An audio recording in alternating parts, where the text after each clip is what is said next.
does the fundamental principle here make sense to you that the U.S. needs Greenland for national security purposes and it would be better kept under U.S. control? This is how I feel about it. First of all, thank you so much for having me, and I'm really grateful to be engaging in this conversation.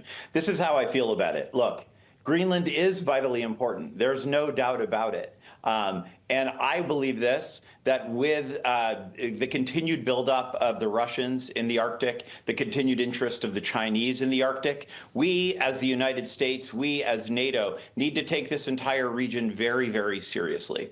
But this is where I think that they are just dead wrong, meaning the Trump administration here. There is zero reason why we need Greenland, why we need to acquire Greenland for some reason in order to achieve these goals. I mean, in essence, you know this, that, Greenland is NATO because the Kingdom of Denmark is NATO. NATO's mission is in large part to defend the alliance. So were there any major national security challenge in this part of the world, the entire alliance would be compelled to respond.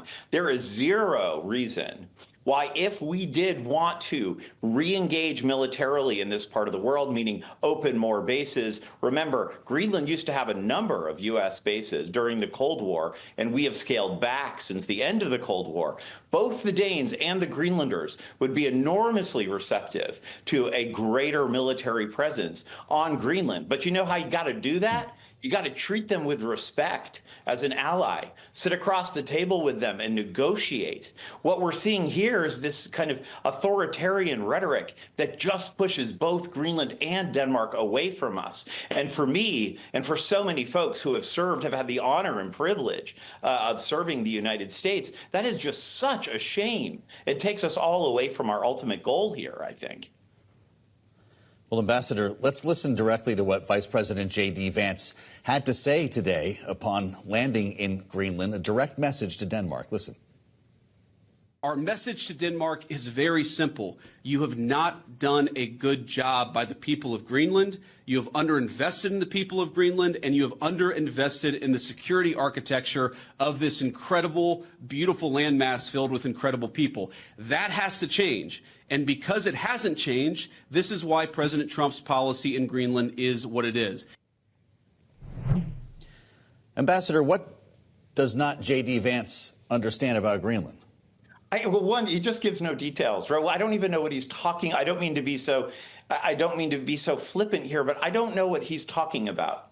Those extraordinary young men and women who are standing behind him during that press conference work with the Danes every single day. Those amazing young men and women behind him understand how important the Denmark is as an ally and how vital that partnership is. And I just simply don't know what he is talking about. Again, if we need to, in a bilateral manner, or more, I think more effectively, as the NATO alliance, take the Arctic more seriously, investing. He mentioned icebreakers today. I absolutely support that. We should be investing more in our icebreakers like the Russians and the Chinese are. But again, there is zero reason why we need to be spending trillions of dollars as U.S. taxpayers to acquire Greenland when you can, again, sit across the table from one of our best allies in the world, Denmark and Greenland, and negotiate a deal to do just that. I think it is, yes, it is disrespectful to the to one of our greatest allies,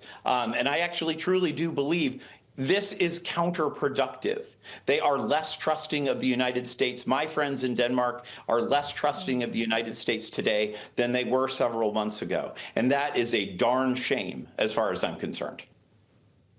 So do you think that those sitting in the Kremlin right now are thinking, oh, the U.S. is getting more serious about the Arctic, we're going to have to counter this, this is bad for us, or, oh, look, partners in NATO are fighting again, this actually might be pretty good? Anytime Donald Trump criticizes a NATO ally, J.D. Vance is in Greenland criticizing Denmark, as he so openly did there, which I just think is so shameful.